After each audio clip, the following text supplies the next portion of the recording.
Assalamualaikum warahmatullahi wabarakatuh. Ketemu lagi dengan mata kuliah penulisan ilmiah. Pada tatap muka ketiga ini kita akan membahas mengenai sitasi dan parafrase.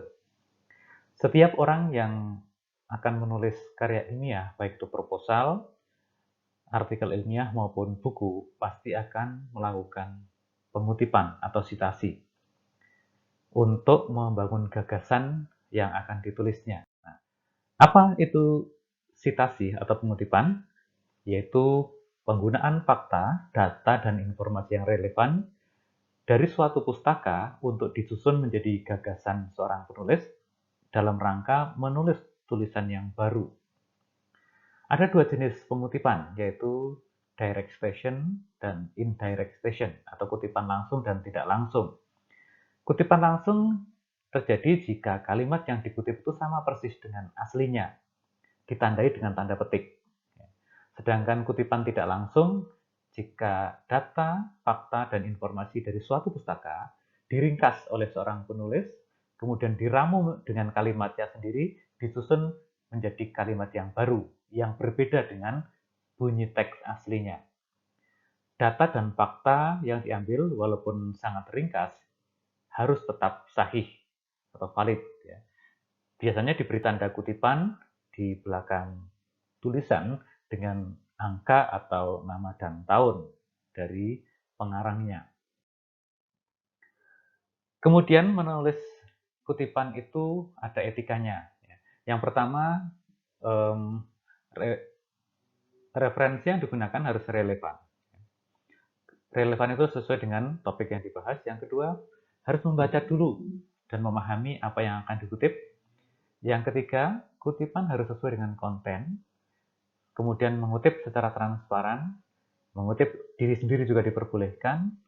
Buat urutan prioritas dari sisi yang paling penting dan hingga yang tidak penting. Kemudian mengutip apa adanya, tidak boleh menambahi ataupun mengurangi. Dan hasil kutipan harus sesuai dengan konteks yang dibahas. Kemudian kutipan menjadi sarana untuk komunikasi dan penulis harus memahami gaya selingkuh.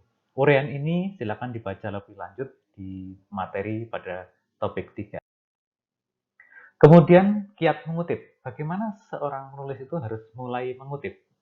Pertama, harus memahami naskah yang akan dikutip. Dibaca, didalami, dipahami, diringkas. Kemudian dicatat inti-inti konsep yang penting, fakta, data, dan informasi yang penting. Kemudian diramu menjadi kalimat sendiri dan dituliskan menjadi kalimat yang baru. Dan yang terakhir, bandingkan hasilnya dengan naskah asli. Jika masih ada yang sama, dikoreksi. Kemudian di bagian akhir diberi tanda kutipan. Kita ambil contoh. Sebuah artikel dengan judul Faktor Determinan Keberadaan Larva Aedes aegypti di daerah endemis DBD yang ditulis oleh Sri Wahyuni tahun 2018 di Jurnal Kesehatan Masyarakat Indonesia.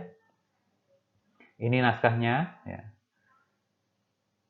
Di daerah endemis DBD, larva ditemukan pada 65 dari 200 rumah dan 86 dari 563 tandon air. Sehingga dari angka itu bisa ditulis house index, container index, dan breeding index serta angka bebas jentik masing-masing 32,5, 15,3, 43,0, dan 67,6%. Ada dua spesies yang terinfeksi, yaitu Aedes aegypti dan Aedes albopictus. Kemudian keberadaan jentik pada tandon air terkait dengan jumlah tandon air tiap rumah, keberadaan penutup, kondisi air, dan praktek PSN keluarga. Dari hasil analisis multivariat, ada 3 variabel yang signifikan, yaitu kondisi air, keberadaan penutup, dan praktek PSN. Ini bunyi abstraknya. Lalu, ketika kita mulai mengutip adalah tandai bagian yang penting. Kita stabilo bagian-bagian yang penting. Ada yang tadi saya warnai dengan kuning, hijau, dan abu-abu.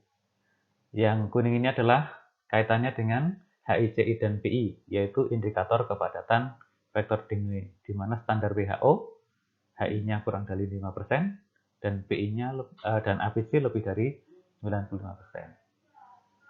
Bagian yang kedua adalah faktor determinan yang abu-abu ya. Nah, apa yang mau kita kutip? Kita bisa mengambil sebagian kecil, kemudian sesuai dengan kebutuhan kita. Contohnya begini, dari kalimat asli, di daerah endemis DBD larva ditemukan pada 65 dari 200 rumah dan 86 dari 563 tandon air. Sehingga house index, container index, dan breeding index serta ABC dapat dihitung sekian, sekian, sekian. Maka bunyi kalimat kutipan kita adalah densitas vektor dengue masih tinggi, baik di tandon air maupun rumah. Kenapa tulisannya menjadi seperti ini? Kutipannya menjadi seperti ini? Kita lihat.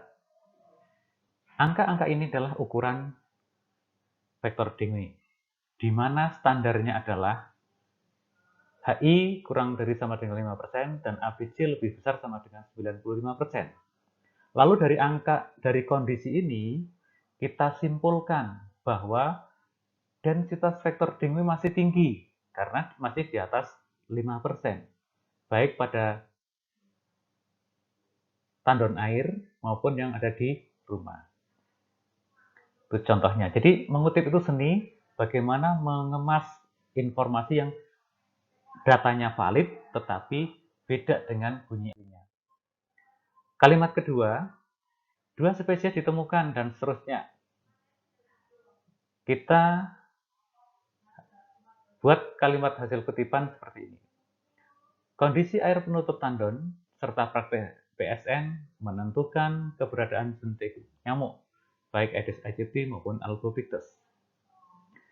Informasi ini, kondisi air dan penutup tandon air serta praktek PSN adalah variabel-variabel yang berhubungan signifikan. Yang ada di sini diuraikan panjang, kita ringkas menjadi kondisi air, penutup tandon, serta praktek PSN menentukan keberadaan jentik nyamuk baik Aedes maupun aegypti. Atau yang lebih ringkas, tandon air positif jentik ditentukan oleh kondisi air dan penutup tandon serta praktek PSN. Ini yang jauh lebih ringkas. Nah, saya kira itu yang terpenting di dalam mengutip. Silakan berlatih. Di tugas tersebut ada 5 abstrak. Silakan dicoba, direka-reka. Yang paling ringkas tetap valid. Sekian, Assalamualaikum warahmatullahi wabarakatuh.